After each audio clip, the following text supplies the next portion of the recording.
Esto es hasta finales de mayo.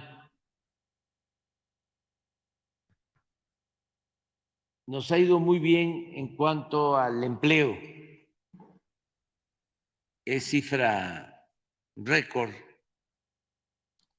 Son 21.862.909 trabajadores inscritos en el Seguro Social. 21.862.000. Cerramos mayo con más de 40,000 nuevos empleos. De modo que pronto, este año, vamos a llegar a pasar de 22 millones.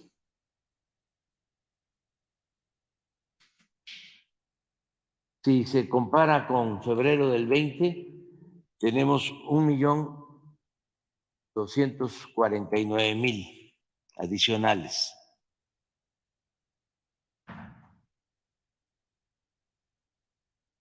Cuando comenzó la pandemia. O sea que nos recuperamos y vamos hacia arriba. Adelante. Esto también es muy importante, el incremento del salario promedio de estos cerca de 22 millones de trabajadores. Ya es de 16.263 pesos al mes promedio. También récord.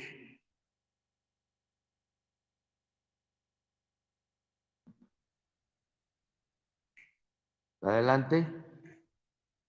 Aquí también es un buen dato. Ha caído el desempleo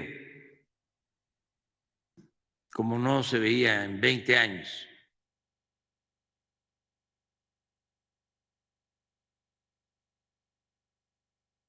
El primer trimestre de este año, la tasa de desempleo 2.8. Y si lo analizamos, es de lo más bajo que ha habido en 20 años. Adelante. Esto es desempleo en el mundo.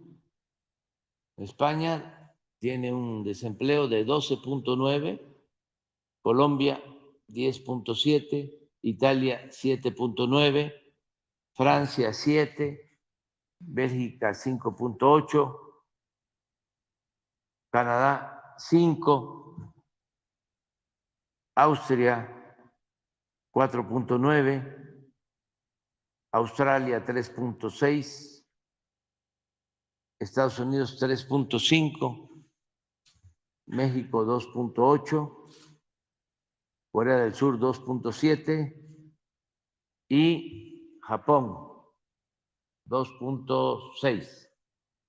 Estamos en los más bajos en desempleo en el mundo. Seguimos manteniendo primer lugar en cuanto a la fortaleza del peso con relación al dólar.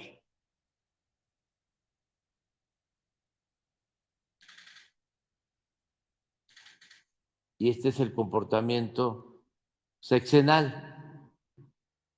Ya conocen estos datos. La devaluación de más de 2,000% con Miguel de la Madrid, con Carlos Salinas 36%, con Cedillo 182%, con Vicente Fox 15%, Felipe Calderón 5%, Peña Nieto 43% y nosotros hemos recuperado la fortaleza del peso en 13.2. Se ha apreciado en 13.2 el peso en el tiempo que llevamos en el gobierno. Y aquí aclaro una cosa, regresa, este es con datos de antier.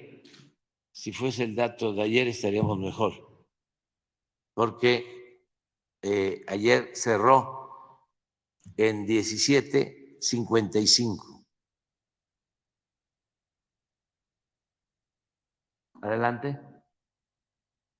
Eso es lo que tiene que ver con las remesas, van también creciendo, en promedio 10%.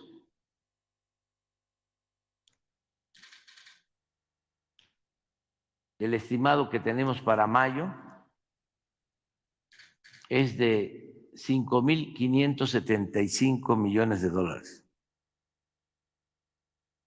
Si continuamos así, vamos a superar los 60.000 millones de dólares este año de remesas.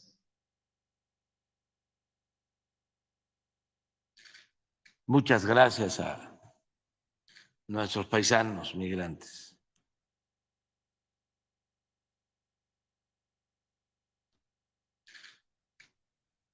Así está el envío de remesas por mes, siempre en aumento. Esta es una fuente fundamental de financiamiento, porque es un dinero que llega de manera directa a las familias y a las regiones más apartadas, pobres del país. Esto reactiva mucho la economía abajo.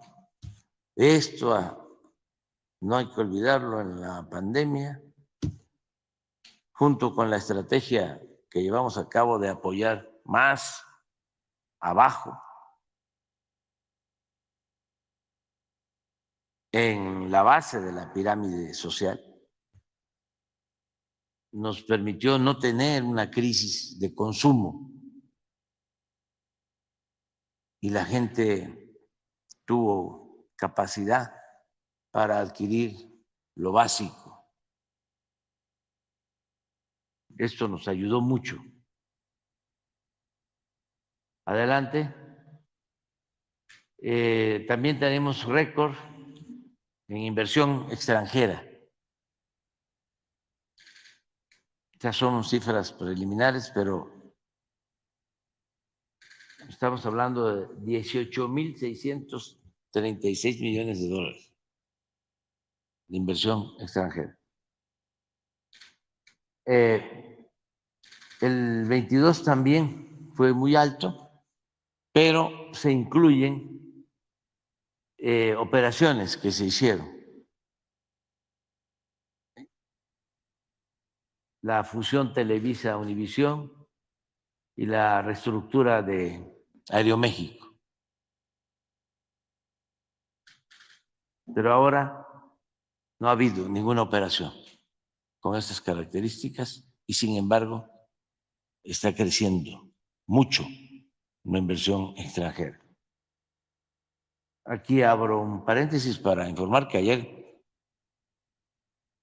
estuve en el sur de Tamaulipas, estuvimos en Tampico, en Altamira, y allá se está llevando a cabo un desarrollo para licuefacción de gas, una sociedad entre una empresa estadounidense y la Comisión Federal de Electricidad.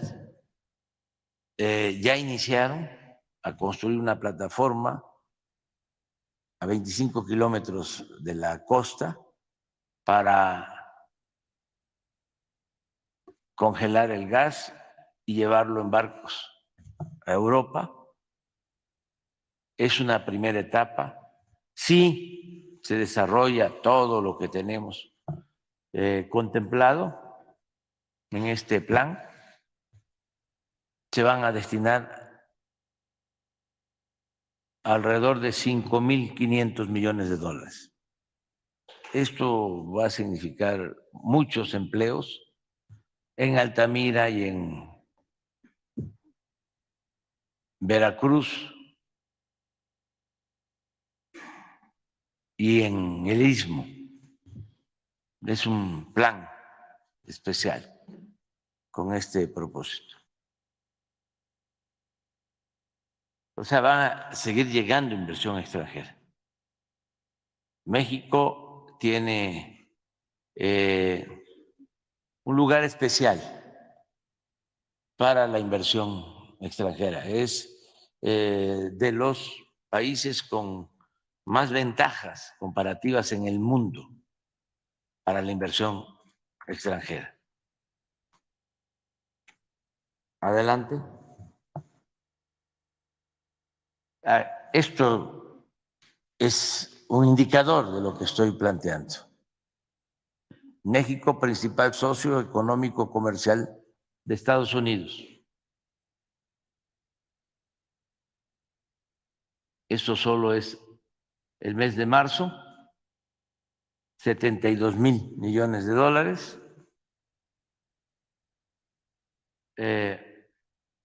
Arriba de Canadá, poco, siempre competimos con Canadá. Antes era China, pero ya México está en primer lugar. Canadá en segundo, China, luego Alemania y Japón. Por eso es muy importante la integración económica en América del Norte.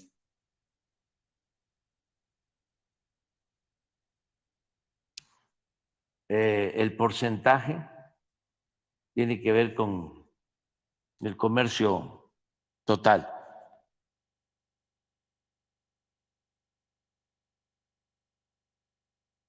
De acuerdo. Adelante. Esto también es importante, el crecimiento de la economía. Vamos creciendo. Nos levantamos después de la pandemia. Ahí está la caída, 17.8. Nos fuimos al fondo con la pandemia y salimos relativamente pronto. ¿Se acuerdan ustedes que los expertos hablaban de que iba a ser muy tardado, que no iba a ser una V, sino una L, que nos íbamos a quedar abajo mucho tiempo? O sea,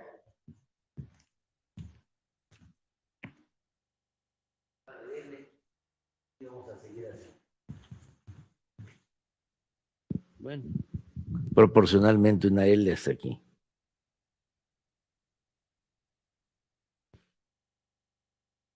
Nada más que ya se olvida. Afortunadamente no le atinan los expertos. Y nosotros dijimos que era así. Era una V, que íbamos a caer y que íbamos a levantar. Y fue lo que sucedió.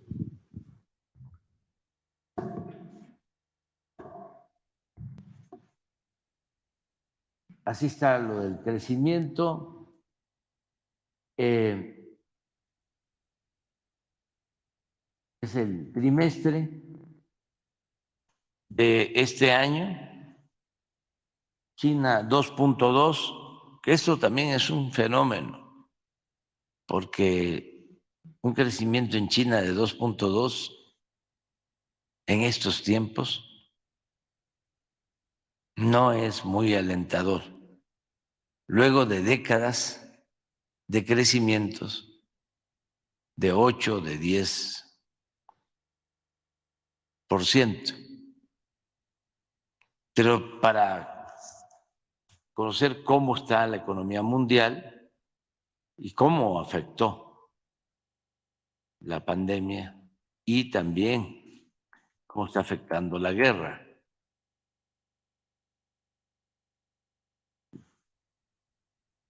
Luego Brasil está creciendo 1.9, Portugal 1.6, Colombia 1.4, nosotros 1%, Chile 0.8, Canadá 0.8, Italia 0.6, España 0.5, Bélgica 0.5, Japón 0.4, Turquía 0.3, Estados Unidos 0.3, Corea del Sur 0.3, Francia 0.2, Reino Unido 0.1 y hay países que no están creciendo. Adelante. Así es el comportamiento, lo que les hablaba de la V.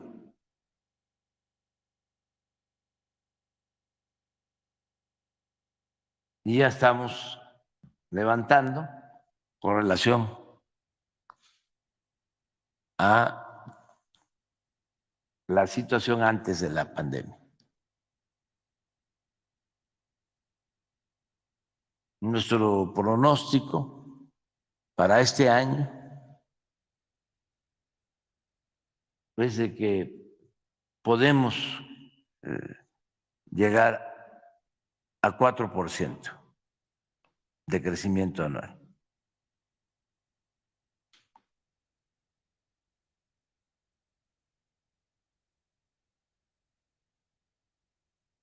Y esto va a subir. Y lo mismo el año próximo, que ya va a ser el último año de nuestro gobierno.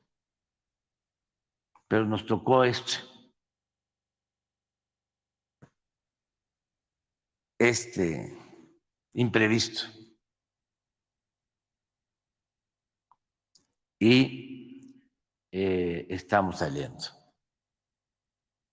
Es muy importante también, eso lo vamos a ver, cuando se den a conocer las cifras de la encuesta ingreso-gasto, porque esto es crecimiento. Aún poco crecimiento por la pandemia, sin duda una mejor distribución del ingreso. Abajo, menos pobreza.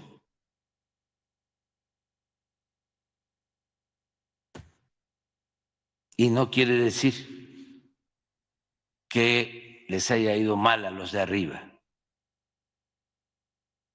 Les ha ido bien. Banqueros, empresarios, aquí hemos hablado de cómo la banca el año pasado obtuvo utilidades por 240,000 millones de pesos. Récord, nunca habían tenido ese monto de utilidades.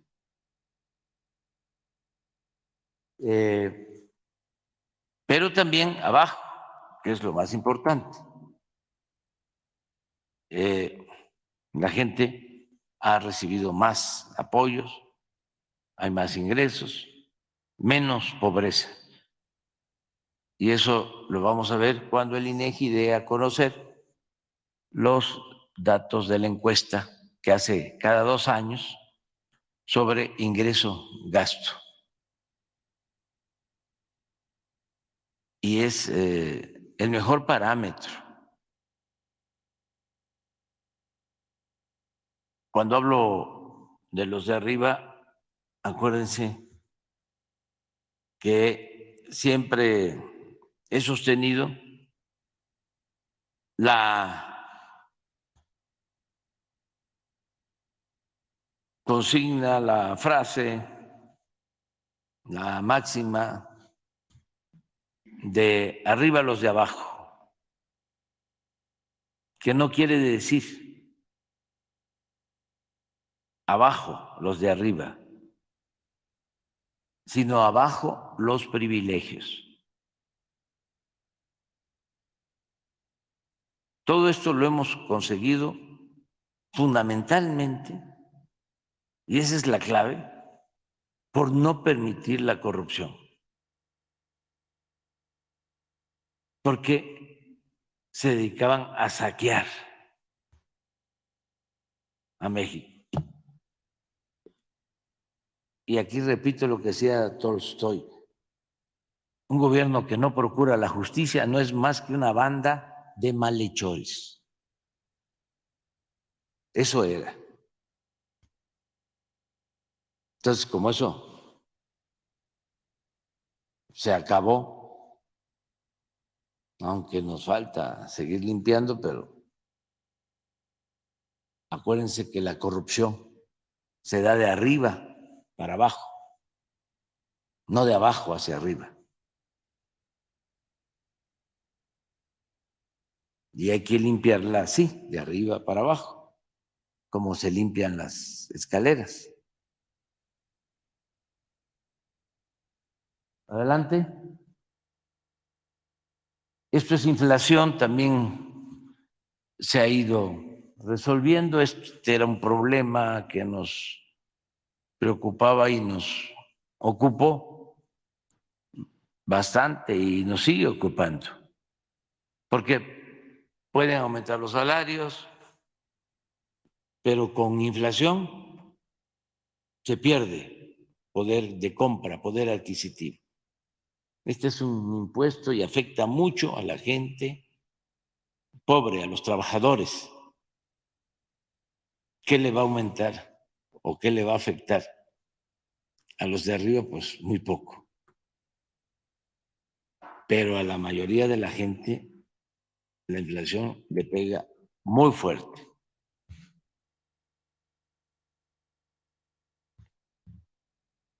Y esperamos que siga bajando. Ahora vamos a la economía de la mesa. Síguele. Bueno, esta es la inflación anual por países. Colombia 12.8, Chile 9.9, Inglaterra 8.7, Alemania 7.2, nosotros 6.3, Francia 5.9, Estados Unidos 4.9, Canadá 4.4, Brasil 4.2, España 4.1 y Rusia 2.3. Ahora sí vamos a la mesa, creo. No, todavía. Esta es la composición de la inflación. Nos ayuda mucho, es un ancla para que no aumenten los precios, la soberanía energética. Porque imagínense si estuviese al libre mercado la venta de las gasolinas,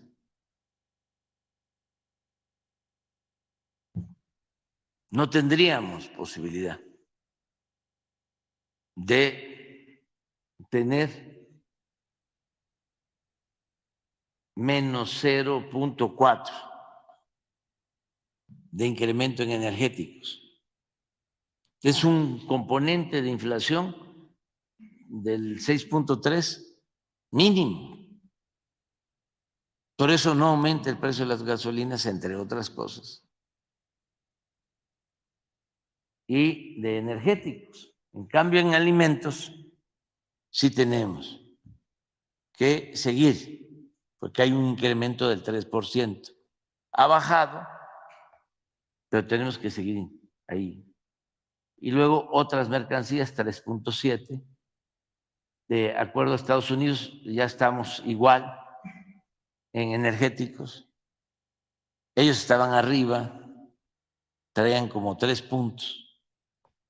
Nosotros nunca hemos pasado de 1 punto de inflación en energéticos. Ellos llegaron a tener 3, 4 puntos en energéticos. Y eso les impactaba mucho. Siempre han estado abajo en alimentos. Es una economía con mucho subsidio a productores. En el caso de los alimentos, los productores en Estados Unidos reciben el 100% de su costo de producción como apoyo, como subsidio. Eso es lo que les permite tener control en precios, incluso de vender más barato y competir con productores de otros países en donde no hay los mismos subsidios. En otras mercancías 4.3. Adelante. Esto es también muy relevante, histórico, el aumento en el salario mínimo, que aún con inflación es 88% mayor en términos reales. Desde que llegamos, ha estado subiendo y va a continuar aumentando. Porque fue mucho lo que perdió el salario en el periodo neoliberal. Nada más por eso deberíamos decir todos los mexicanos que no regresen los neoliberales corruptos, o que regresen pero lo que se llevaron. Pero esto fue un agravio.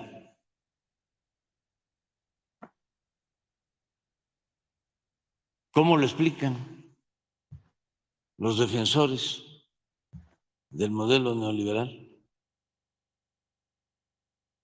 Sus voceros, achichincles. ¿Cómo? ¿Por qué no ofrecen disculpa? Porque engañaron durante años a los mexicanos de que si aumentaban los salarios se iba a disparar la inflación. Estos analistas, comentaristas, expertos económicos, los quiero escuchar.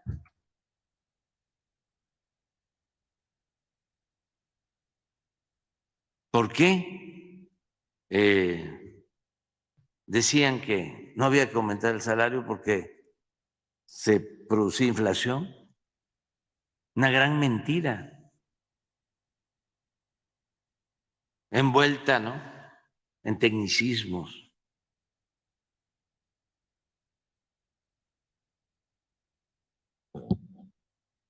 Bueno, esto es importante. Adelante. Y esta es la mesa. Esto es, como dicen algunos, la neta del planeta.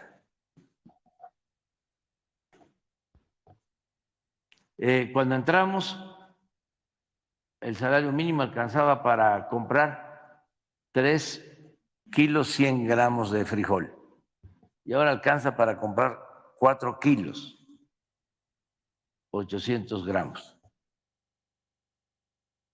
Cuando entramos, alcanzaba para comprar 3 kilos 200 gramos de huevo, ahora alcanza para 1 kilo más. 4.2. Cuando entramos, el salario alcanzaba para comprar 3.5 kilos de tortilla, ahora alcanza para 10.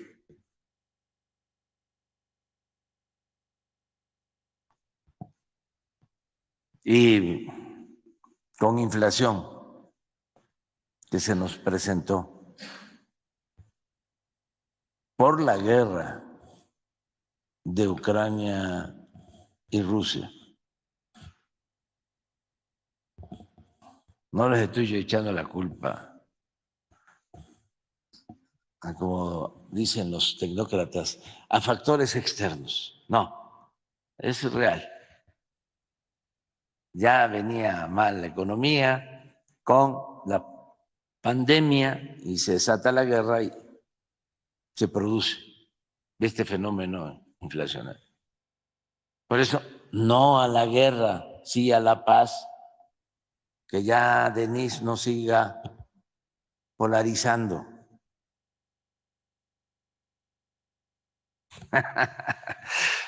Ya ven cómo dicen que nosotros polarizamos. Sí, polarizan. Nosotros politizamos, que es distinto. Informamos, no manipulamos. Adelante. Bueno, este es el comportamiento de la Bolsa Mexicana de Valores, 26% de incremento en el índice de la Bolsa. No está mal. Adelante. Esta es deuda. Esto tiene que ver con el incremento de deuda. Nosotros no hemos solicitado deuda adicional. Este incremento tiene que ver con la caída en el Producto Interno Bruto, en el crecimiento, que nos aumentó la deuda. Pero ahora está bajando. De todas maneras, nominalmente es el crecimiento menor desde Fox a la fecha.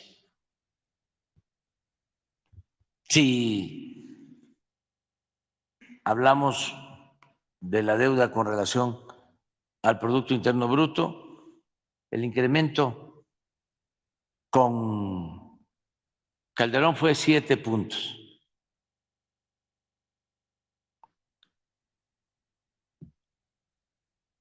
Con Peña, 7 también. Y nosotros traemos 4.5. O sea que tenemos ahí 2.5 hasta 3 de margen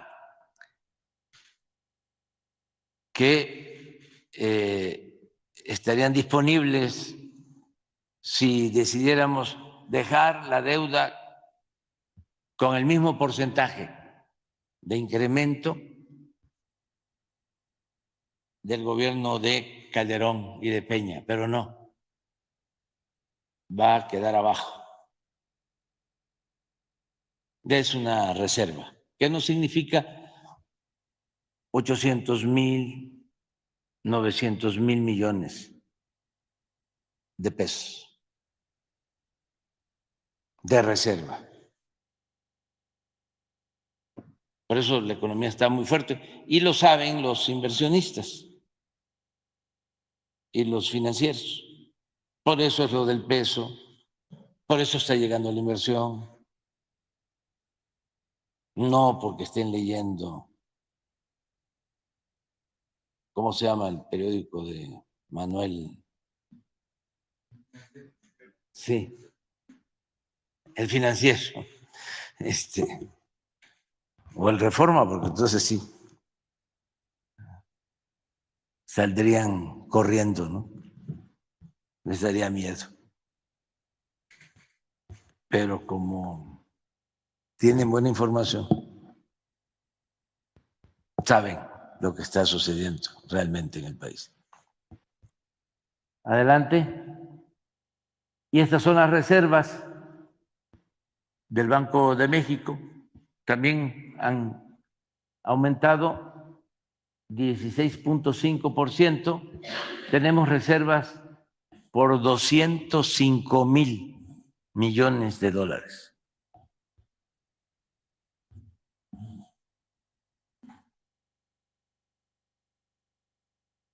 Ah, no, 202,512 millones de dólares.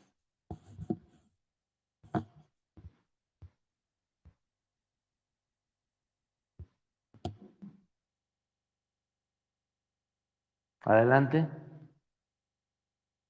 Este es el precio de la mezcla mexicana de petróleo, que ha estado estable. Ahora está en $60 barril la mezcla. Entonces, importante, somos autosuficientes y quiero subrayar, si no hubiésemos rescatado a Pemex y lo mismo, si no hubiésemos rescatado a la Comisión Federal de Electricidad, estaríamos hoy, en el caso de Pemex, comprando petróleo crudo, comprando materia prima. Y eso se corrigió. La tendencia a producir cada vez menos, 15 años consecutivos de caída en producción de petróleo. Fue lo que nos dejaron de herencia. Adelante. Esto es cuando hablo de 15 años consecutivos. Así estaba la producción. Desde el 2004, que alcanzó 3.383.000 barriles. 3.300.000 barriles aproximadamente. Promedio anual, digo diario, 3.300.000 barriles diarios. Y miren cómo empezó. Tiene una explicación también. Porque cuando llegamos a ese volumen de extracción de crudo, fue cuando sacaron todo y sobreexplotaron los yacimientos, sobre todo Cantarell, y lo contaminaron. Y ahora Cantarell, de producir en ese entonces más de 2 millones de barriles diarios, está produciendo 150,000. O sea, lo achicaron. Una declinación total porque inyectaron nitrógeno a los pozos para extraer más crudo y los contaminaron. Una muy mala decisión, no técnica, política. Por eso ya Campeche no es el principal productor como lo fue durante 20 años de petróleo. Ya regresó a ser, que tenía más de 20 años que no lo era, Tabasco, el principal productor de petróleo. Porque nuestra política también ha consistido en extraer petróleo donde hay, en tierra, en aguas someras, porque antes lo que hacían de manera irracional era dedicar la mayor parte de la inversión pública en Pemex a exploraciones y perforaciones de pozos en el norte y en aguas profundas, donde no hay petróleo o donde cuesta mucho extraer el petróleo. Y la pregunta es, ¿Por qué lo hacían? Porque no les importaba extraer petróleo. Lo que predominaba era la corrupción, la entrega de contratos, aunque no extrayeran petróleo, aunque no se extrayera gas. Eran buenos negocios para las empresas extranjeras dedicadas al petróleo y malos, muy malos negocios para la hacienda pública, para la nación, para el pueblo. Entonces, eso cambió. Pero miren, enero del 19, 1.642.000 barriles. La mitad de lo que se extrajo en el 2004. Así nos dejaron. Tenemos la nueva. Miren cómo hemos ido.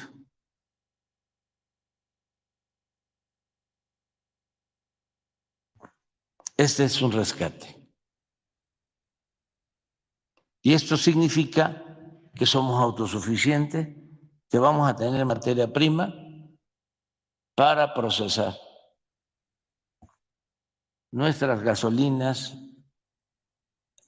los combustibles que consumimos, porque también cuando estaba todo este derroche y toda esa corrupción en Pemex y en el gobierno federal, se hablaba muchísimo, otra mentira, que era mejor comprar las gasolinas que producirlas en México.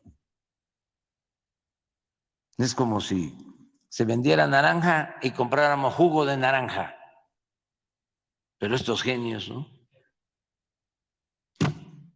sostenían que no podíamos producir los combustibles y por eso dejaron en el abandono las refinerías que estamos levantando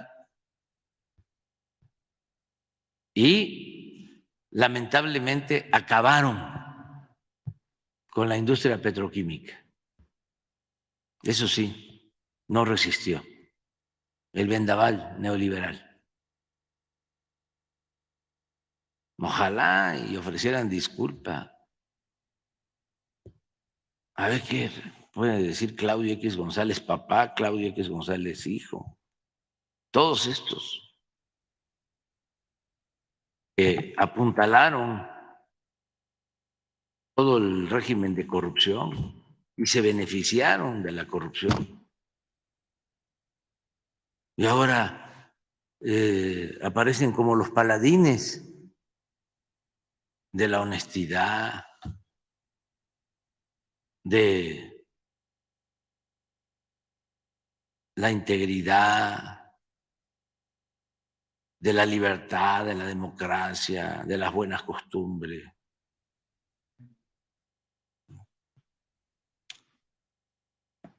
Pues eso es, ya en el 23 tenemos como proyección 1.940.000. Tenemos ya de abril 1.881.000 y la proyección de mayo 1.900.000 en cuanto a extracción de crudo. Adelante.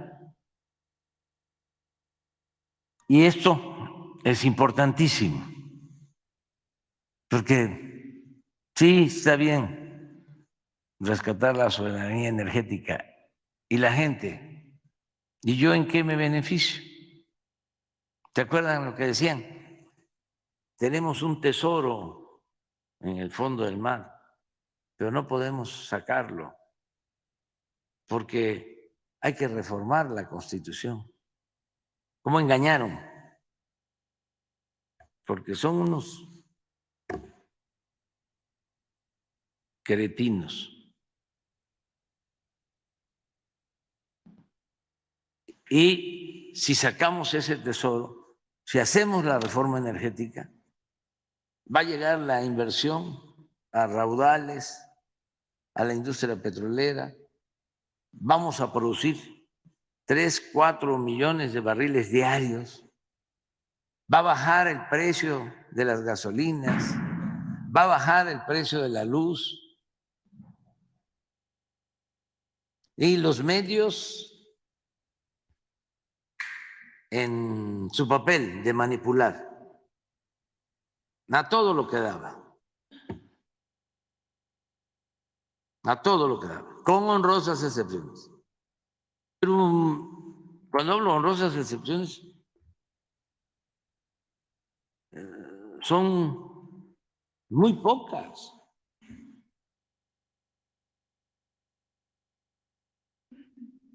Uno al millar, como se decía antes. Muy pocas.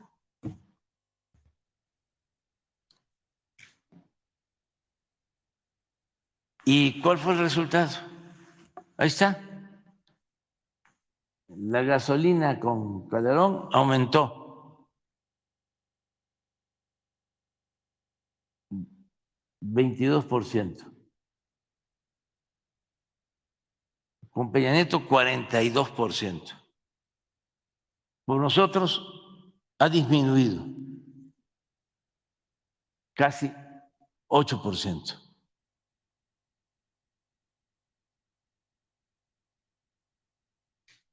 Pero también aquí, imagínense cuántas mentiras.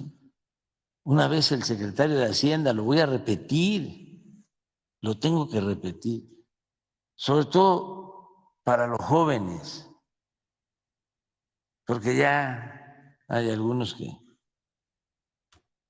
está difícil que despierten, aunque no hay que perder la fe. Un concuño de Carlos Salinas, que llegó a ser secretario de Hacienda,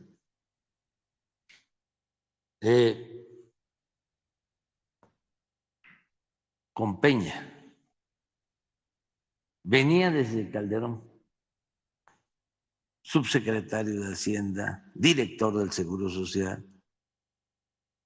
y luego secretario de Hacienda.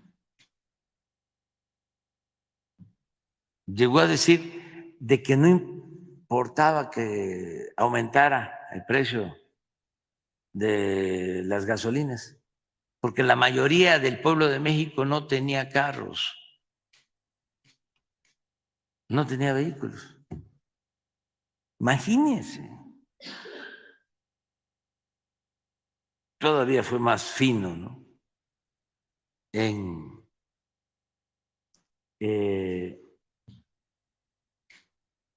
su manejo truculento, justificatorio de Aspe, otro secretario de Hacienda, de Salinas, que soltó el sofisma que para qué se impulsaba la producción en México, si en un mundo globalizado podíamos comprar lo que necesitáramos y más barato. Por eso se quitaron todos los apoyos al campo, a la industria. Otro también experto, otra eminencia de aquellos tiempos, Serrapuche o Gurría, alguno de esos dos, tú me vas a ayudar, el que dijo que la mejor política industrial era la que no existía,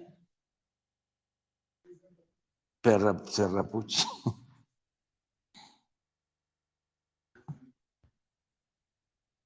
Sí, eso, pero eso fue Aspe, que la pobreza era un mito genial. Y hubo uno con Calderón que dijo que se podía vivir con el salario mínimo o algo así. Sí, secretario de Hacienda. Cordero. pura eminencia y casi todos del ITAM, ¿no? O sea, con todo respeto al ITAM y a gente que estudió ahí. Aquí tenemos también nuestros tecnócratas y muy buenos, ¿no? Que yo recuerde, pues, Zoé es muy buen director del Seguro Social, es de ciencia política del ITAM, pero antes predominaban en todos lados, Hacienda, todos los secretarios, o maestros o alumnos del ITAM. Bueno, el ITAM no solo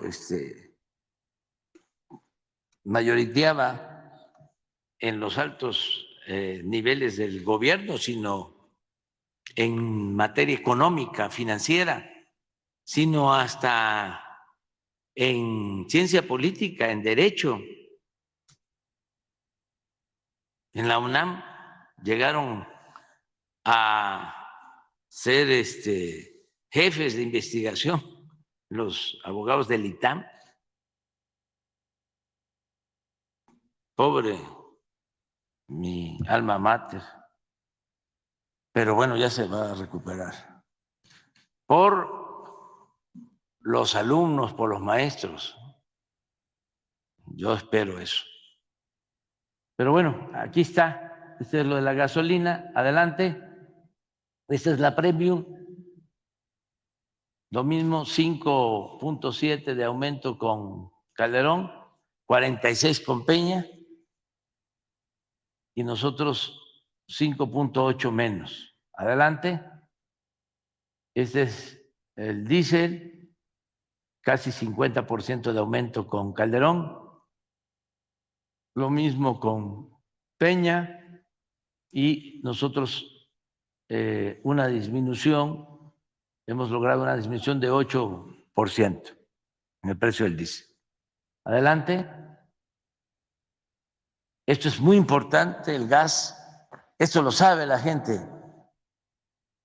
sobre todo los que compran los cilindros, las colonias, los pueblos, de 20, de 30 kilos. Con Calderón una disminución de 1.5, con Peña un incremento de 28.9 y nosotros hemos logrado una disminución en el gas de 23.8%. Adelante. Hasta ahí. Entonces, es una idea también para contrarrestar pues los ataques, la mala información. Hay que estar informando, pero que la gente sepa, vamos bien en la economía, bien en lo social. Ayer y antier que estuve en Tamaulipas, en Tampico, en Madero, en Altamira, la gente muy contenta, muy alegre, muy esperanzada. Y así está en todo el país. Y vamos a seguir sacando adelante a nuestro querido México. Muy bien.